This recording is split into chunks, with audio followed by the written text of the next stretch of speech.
Welcome back to the channel, guys. This is another edition of Away Days with my 2 cents. I hope you guys are doing good. If you're listening on Podbean. If you're watching on YouTube. Thanks for tuning in. Hope you're all good. I've just done previous chapter edition, sorry, based on Arsenal Football Club after their 2-2 draw against Liverpool. This is another edition of my 2 cents involving the other sport team which I follow and admire and love, who caused me a great deal of anxiety and stress in the last couple of weeks. It is the Atlanta Falcons, and they played at the Raymond James Stadium against one of their NFC South rivals, the Tampa Bay Buccaneers. Very, very good game, I have to say. In the first quarter, I thought to myself, yes, it's going to be a bit of a shootout. Initially, it did become that. But it became a thing where Atlanta did start to kind of get a little bit more so into the game in regards to waking up, which they didn't do too much in the first quarter. The defense took a little bit of a while to get going, but they came back into the game and done well. Having said that, Atlanta won the game 31-26. So this was a game where both teams prior to kickoff were both on a record of 4-3, so they were both tied at the top of the division. Atlanta were top though because of the tie break, because they won the previous game at Mercedes-Benz Stadium. So now that has happened, and combined with this game, effectively Atlanta have a 2-game lead, effectively in the division now, because they also have the tiebreak against Tampa Bay because they've beaten them twice, and they're also undefeated in the division because they've also beaten Carolina once and they've beaten New Orleans as well. So Atlanta are looking in that regard very strong in the division at the moment. Again, this was a very, very good game, and a key game for the boys. Very, very tough. I knew it was going to be a tough game. I think most Falcon fans all knew it was going to be a tough game going into it, because playing at Tampa Bay is always going to be a tough one, regardless of the injuries that they had. They did have a couple of their wide receivers out. They probably got the best. They arguably probably got the best 1-2 wide receiving pairing in the league in Chris Godwin and Mike Evans, but both of them got injured last week. Mike Evans went down with a hamstring, so he could be out for good. Hamstring injuries in sport normally take about a month to get through. Sorry, Chris Godwin went down with a dislocated ankle, so he's actually out for the year. So it was going to be a blow for them, considering that them two were out, but they still found ways to hurt the Falcons' defense, especially on the ground, with what they did. If we go down to it, we had Baker Mayfield was doing his thing in the air, had another good day. But Rashad White in parts had a good game in regards to rushing.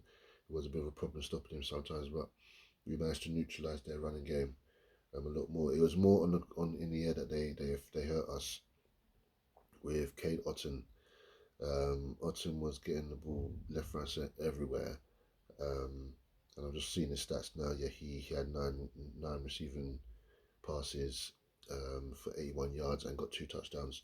So he had a good day on Sunday.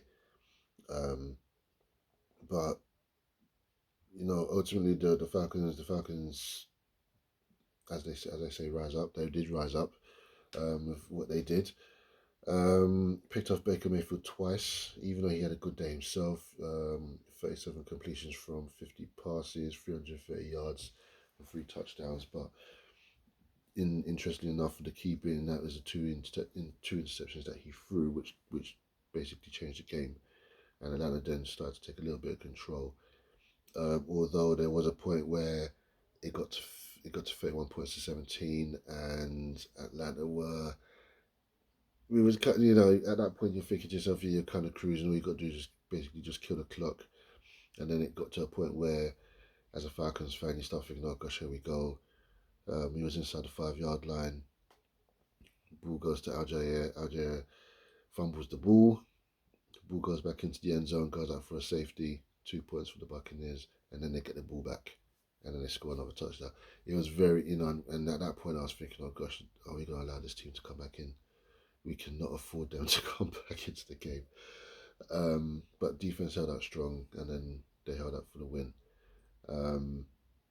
And a good win at that, like I said, a good win on the road against still a very, very tough and about talented Tampa Bay team. Again, we've taken control of the division, which most people at the start of the season said that we would probably most likely win. I predicted that we'd win the division, and we are now starting to show. We're starting to show signs. Every passing game that goes with the Falcons, we're actually looking a lot better than what we are. We're actually showing a lot of promise. We're actually looking like a team that can actually do very, very well, going quite far and quite deep into the playoffs. A lot of talent in the team, as we all know. Long may it continue. We all know what this team is capable of offensively and defensively. Defensively, sometimes it's a bit Jekyll and Hyde with the defense. One week where we're all over the team. We're really on it, and then the following week we're kind of off keyish. But this week was a case of we started off slow, then we drew into the game, and the defense was a lot more aggressive and a lot more on it. Although in parts, allowing Otton to be open at times was a bit of understatement. There's a bit of understatement, sorry, but to leave him open on a good few occasions was frustrating. Because that could have easily been Mike Evans, or it could easily have been Chris Godwin. But I started realizing after the second quarter, midway through the second quarter, that that the Bucks were just gonna either do one of two things. The ball was either gonna go to Otton or it was gonna go on the ground, and that's all they showed. With the Falcons, they are able to move the ball around in so many different ways, and I'm going to bring the stats up in regards to the Falcons in a minute, and then you'll see what I'm talking about in regards to the stats about what the Falcons actually did. Then you have an idea of where they were doing things in terms of moving the ball around. So I'll bring the stats up now. Actually, I'll bring that now. So Kirk Cousins, another good day for him. 23 completions from 29 attempts, 276 yards. He threw 4 touchdowns. For touchdown passes. So if you've got Kirk Cousins in your fantasy team, then you had a good day. On the ground, again, Bijan Robinson, 13 carries for 63 yards. Fairly decent game. He didn't get a touchdown this time around, but still good to get some groundwork done. Tyler Algier, 12 carries for 33 yards. Ray McLeod had 1 for 17 yards, and Kirk himself had 3 comes for 16 yards. Even in the fourth quarter, Kirk had a drive where we was killing the clock, and he went down the field. He ran. I think he ran on 16 yards there just to get the first down to kill the clock a bit more, and that was effectively the game. So yeah, I think Kirk is starting to get a bit more comfortable now in the team, and the offensive line is actually looking very strong as well. So that's quite good. Our receiving group are core. So this is where the damage was done on the Buccaneers. Kyle Pitts, who a few weeks ago I think all Falcon fans were chastising this guy, where he played, I can't remember what game it was. I think it was against the Chiefs, where if you looked at his stats in that game, everything was 0. No pass attempts, no yards, no touchdowns, nothing at all, to the point where we was all looking at me, eye-opening admit, where I was like, oh, is this guy's looking like a bust right now, and I know he's not. I know that Kyle Pitts is not a bust. He had a great game on Sunday. He had a brilliant game on Sunday. Tampa Bay didn't know what to do with him. This was actually his first game where he scored multiple touchdown passes, and he got two on. He got two on Sunday. So four receiving carry, four catches caught. Sorry, for 91 yards. Darnell Mooney, he also caught four passes for 86 yards. Bijan Robinson caught seven for 43. Drake London, that's my boy, caught four for 34 yards. Charlie Warner came in, he got one for 13 yards, and Ray Ray McLeod got three for 9 yards. Then we go down to our defense, where again our defensive backs just they made their money that day. AJ Terrell, he got one pick, and Jesse Bates got the other pick as well. Really good day for the defensive backs against the Bucks, against Baker Mayfield, who, like I said, Baker had a good day himself, but the two interceptions were the key in regards to stopping him. So it's always important and imperative to stop Baker Mayfield, because sometimes his tendency does go a bit high, and if you panic him, yeah, you can get to him. But the only thing which is still a bit of a concern for me in regards to the Falcons' defense is the fact that we're not getting to the quarterback quick enough. I love to see sacks, and we're just not getting to any quarterbacks to sack them. Which is which is a bit of a shame, because I would love to just really see that D line really do what they want to do, because I can see that they are trying, but they're just not getting there. And when you're playing against a quarterback that likes to scramble, it makes it even harder. And Baker does like to run occasionally, so it makes me think, it's probably a good thing that we're not playing against the likes of Lamar Jackson, because if we was playing against Lamar, we wouldn't be touching him. So thankfully, we're not playing on the Ravens this season, unless we get to the Super Bowl. But I'm pretty sure the Russian will come. I think we're still last in terms of getting sacks. So yeah, annoying, but we can get there. We can get there. Was a young Heku, probably one of the best kickers in the game. He had a couple of field goals, but he missed one. His 39-yard field goal as well. He had a bit of a. He's been good this season again. He's been good, but he's missed a couple even by his standards. He'd be disappointed with, I think, as well. But we all know what he's capable of doing. For me, he's one of the best. He's one of the top 5 kickers in the league, in my opinion. Yeah, as from the stats you can see, especially on the offensive side of the ball, we were moving the ball around a lot more in terms of what we was doing, run the ball, passing down to the receivers or even to the tight end. The Falcons are mixing things up a bit, but keeping defenses guessing. They don't know what to do, and we've got the weapons for it as well. So we know we can hurt teams offensively. Teams. I think a lot of teams will probably fear us in terms of that. There is probably only. I mean, for me, I've said this. I said this to one of the people who comes to watch American football down at the Hippodrome Casino with all of us. Shannon, who's a Lions fan. I've said to her, if there's one team that I'm actually kind of afraid of, it is Detroit. They're just looking brilliant right now, I have to say. If Atlanta was to get to the Super Bowl, we'd have to get through them. Not an easy feat. And they're looking brilliant, I have to say. Detroit are looking solid. I will openly say that. This is a Falcons thing, but yeah, Detroit will be a problem if we ever face them. So, going forward, our next game, we're going to the AT&T Stadium to face a Cowboys team that has not won at home this season, and by their standards, that's poor. Are we capable of going there to get a win? Absolutely, especially the way that they're playing right now. I watched them. I watched some of their game against San Francisco on Sunday Night Football, and yeah, they're not looking as good as what they should be.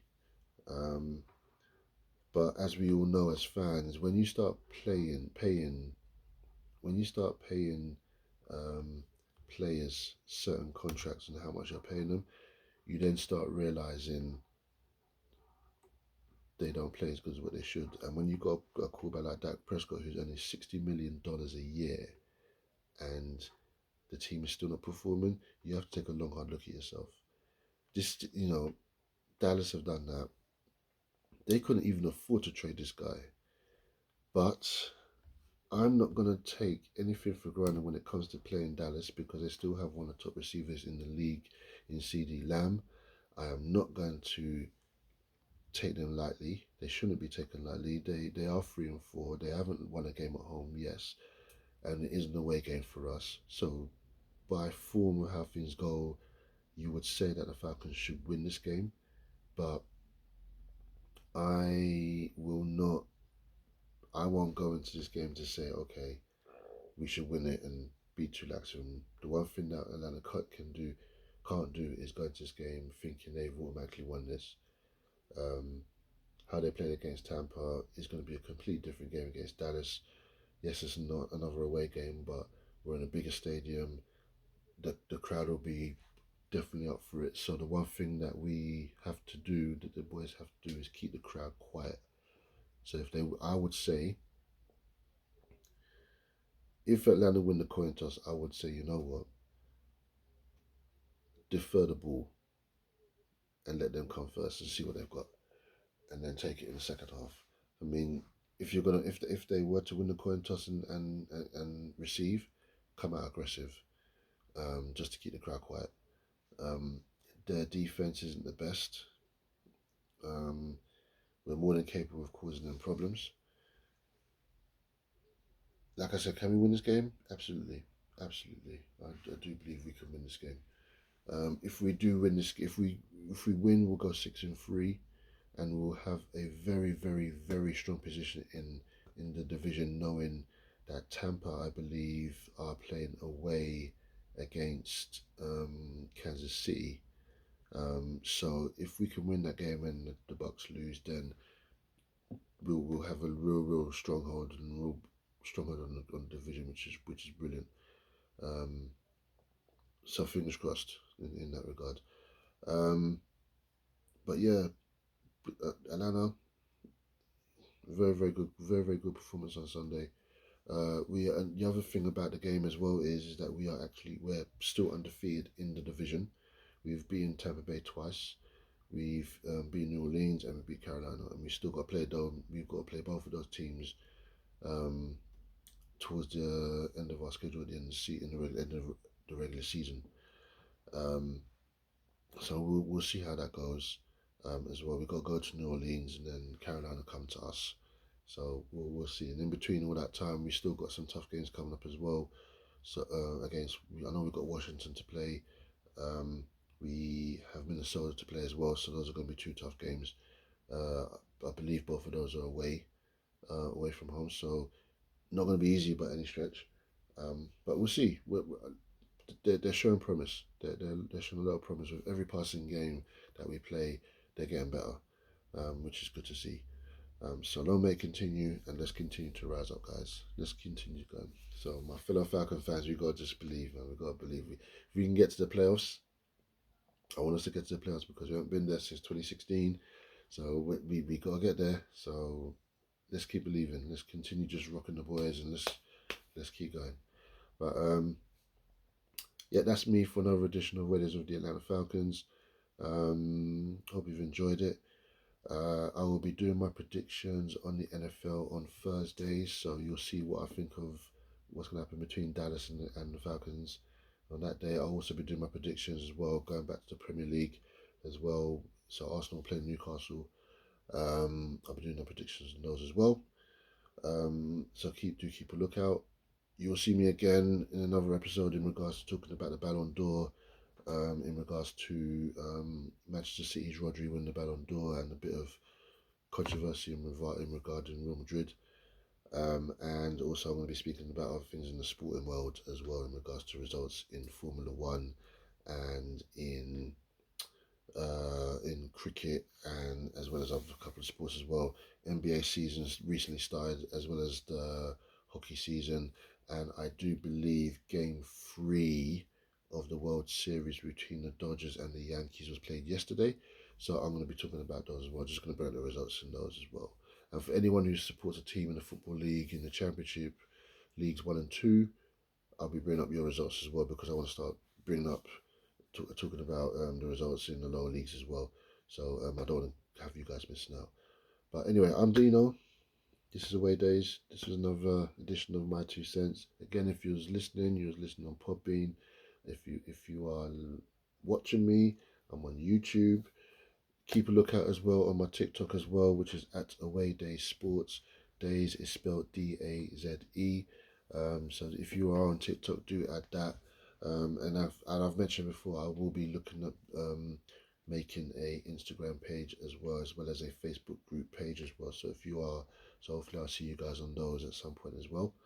But thank you for listening. I will see you guys on the next one. Take it easy, guys.